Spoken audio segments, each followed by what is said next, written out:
Hello, welcome to Campfire Football.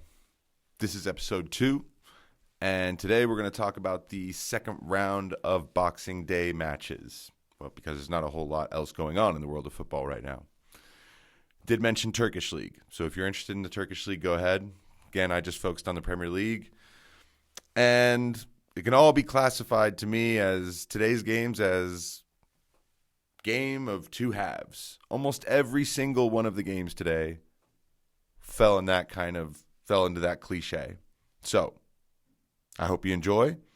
We're going to get into all 5 of the matches right now.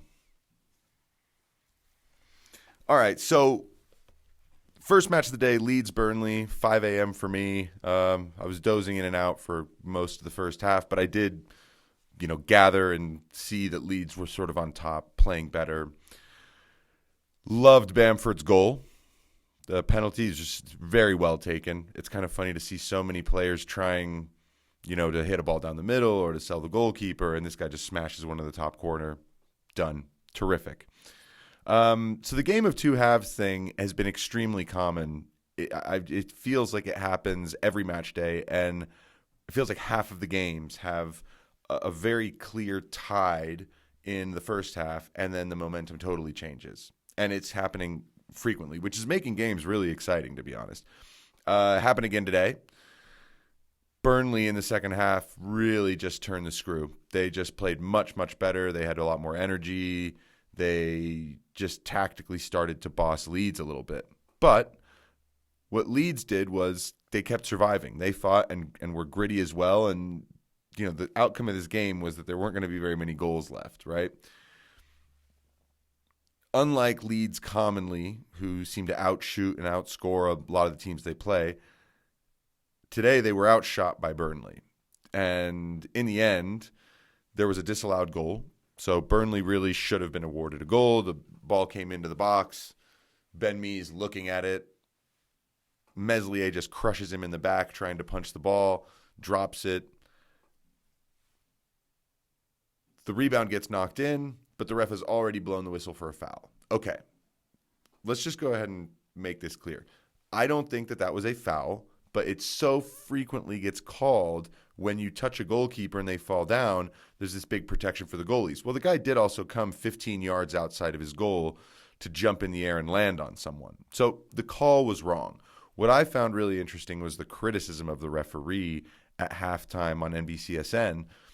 You have Rebecca Lowe, Robbie Earle, and Danny Higginbotham saying, this guy, it's only his 4th Premier League match, and, maybe he's not experienced or good enough to be in the Premier League yet.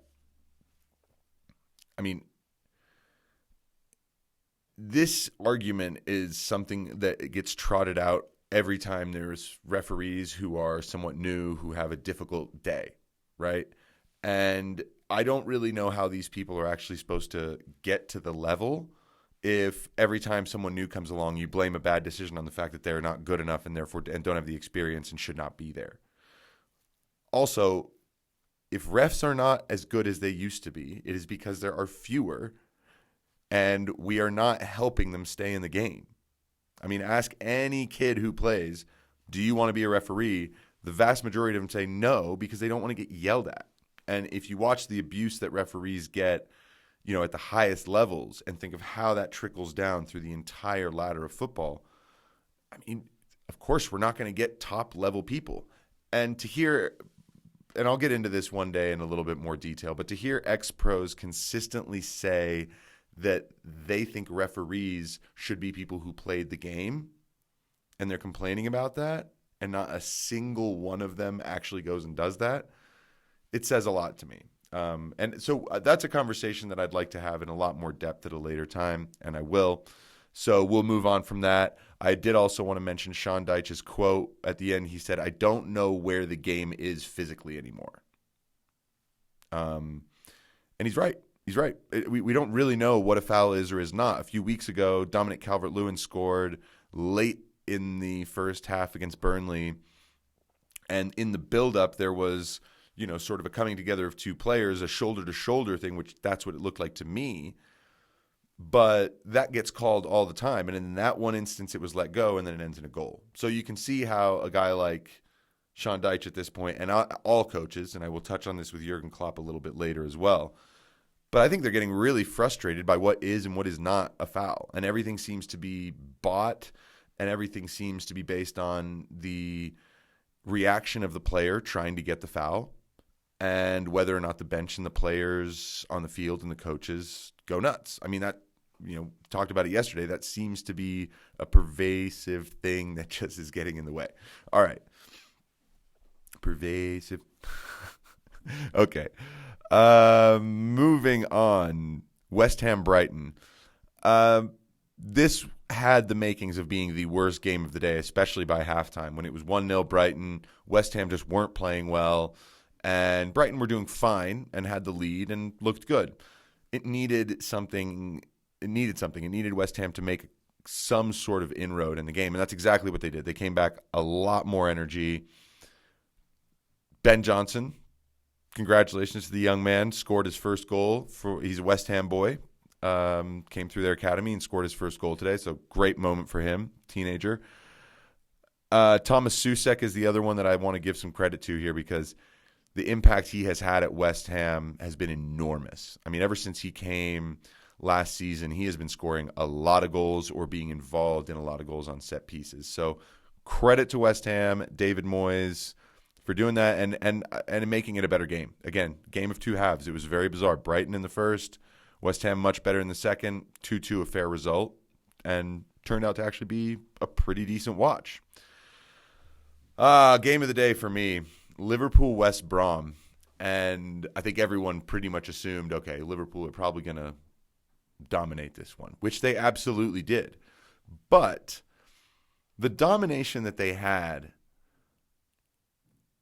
I think it lulled them into a sense of comfort that we found at the end of the game they didn't deserve to have.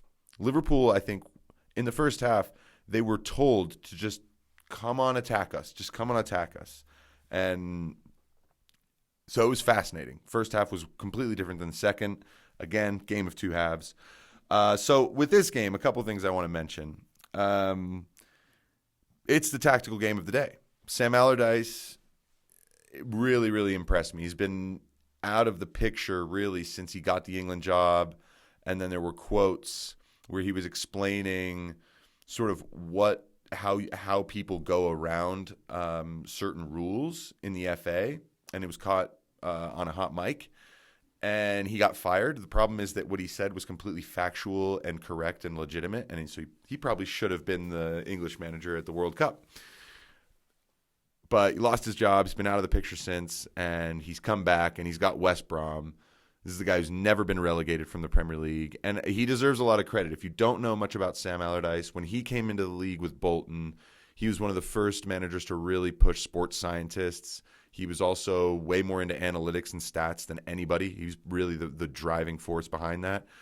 If you remember back when he was at Bolton, there were times where he would be sitting up in the high decks in box seats watching the game with like a little earpiece and a mic talking to his assistant down on the field. So Sam Allardyce has always been interesting. The way he's managed teams for years, he deserves a lot of credit. And today, I got to say, this was, from a coach's perspective, this was excellent.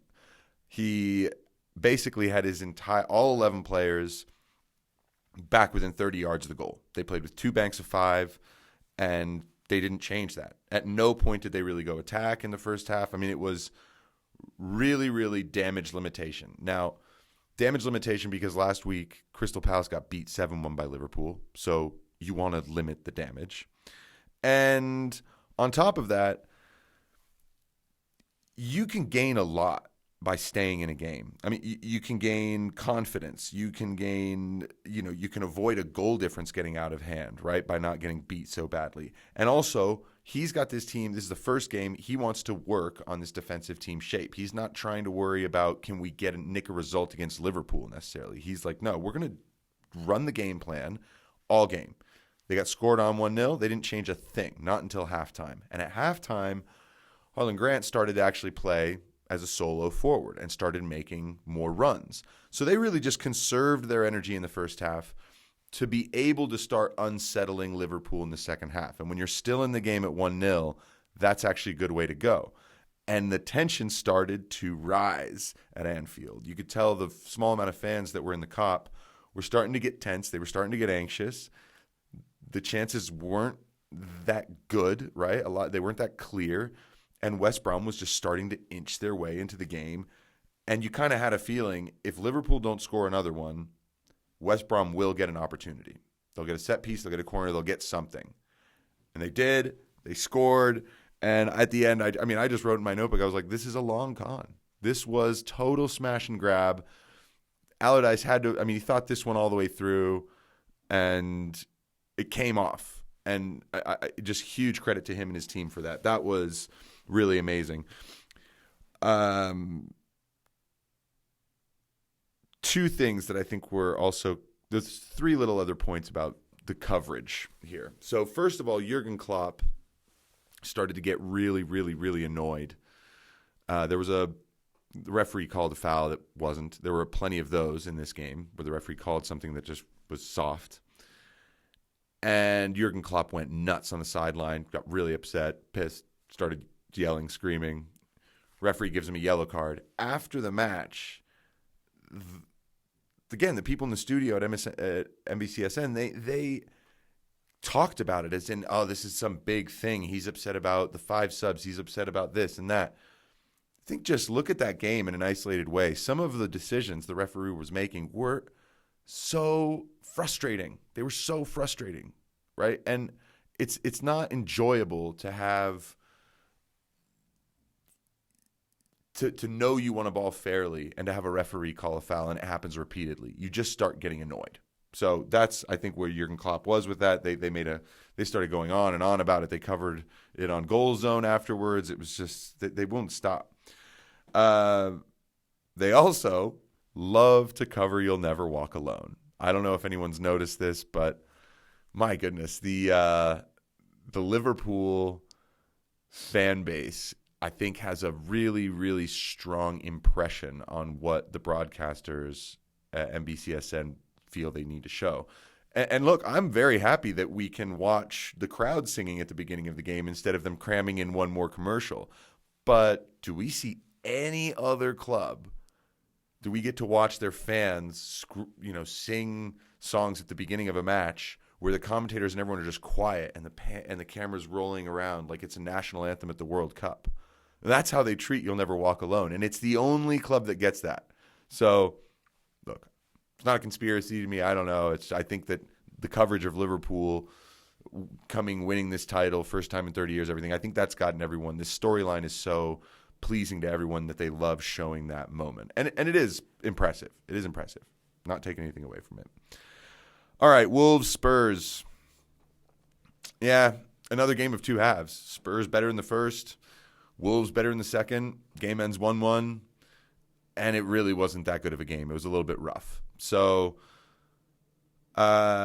really the topic I wanted to mention on this game is Tanguy Ndombele, who today had a run where he looked like a vintage Michael Essien. It was absolutely terrific. And I love Tanguy Ndombele. I think he's a great player, and I just think he's gotten a lot of unnecessary flack. I think if you remember maybe during the COVID lockdown, Mourinho went to his house, told him to come downstairs. They went to a park to go train, and then, Mourinho, of course, he got a bunch of flack for that, but so did Ndombele. And it's like,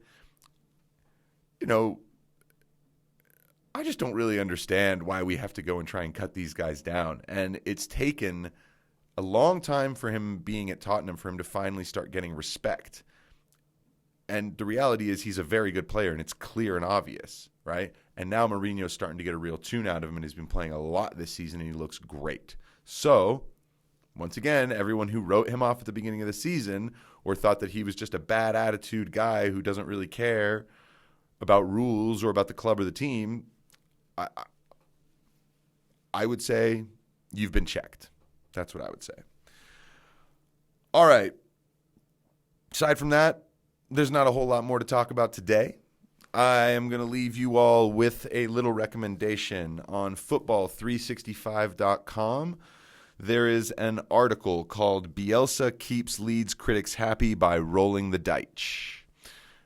This is a really interesting article about So the criticism that Marcelo Bielsa has been getting all season, and how no matter what you do, sometimes as a coach, you can't make people happy. They're always going to find something to gripe about in terms of the way you play and the results you get. I do think it's very interesting. So, yeah, Bielsa keeps Leeds critics happy by rolling the dice on football365.com. Tomorrow I will do a little mini episode about that and break it down and sort of what I think it means. All right. Happy weekend, everybody.